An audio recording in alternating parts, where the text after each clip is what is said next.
शालेय विद्यार्थ्यांच्या सुरक्षेसाठी राज्य सरकारनं शालेय बस आणि व्हॅन्ससाठी नवीन नियम लागू केलेत.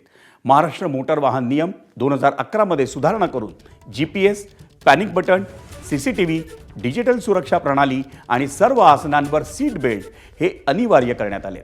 तसंच चालक आणि कर्मचाऱ्यांची पोलीस पडताळणी, वैद्यकीय प्रमाणपत्र आणि लेखी नियुक्ती बंधनकारक असेल.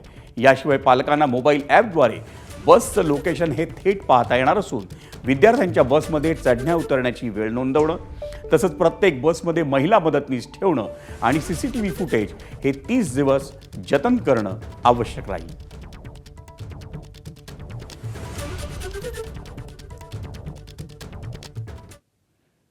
आपण पाहूया शालेय बस सेवेसाठी राज्य सरकारने नवीन कुठले नियम लागू केलेत ते ग्राफिक्समधून.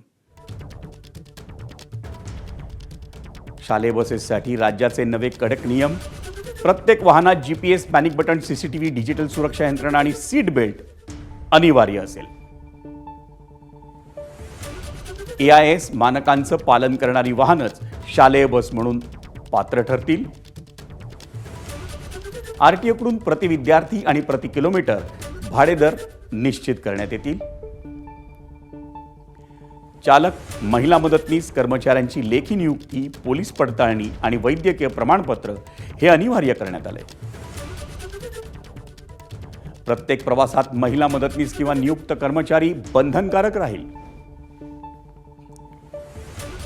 पालकांना मोबाईल ॲपद्वारे बसचं थेट लोकेशन किंवा ती बस कुठे आहे ते स्थान पाहता येणार आहे. CCTV रेकॉर्डिंग हे 30 दिवस जतन करणं बंधनकारक राहील. 3 महिन्यांमध्ये सर्व बस, व्हॅन नव्या नियमांनुसार अद्ययावत कराव्या लागतील.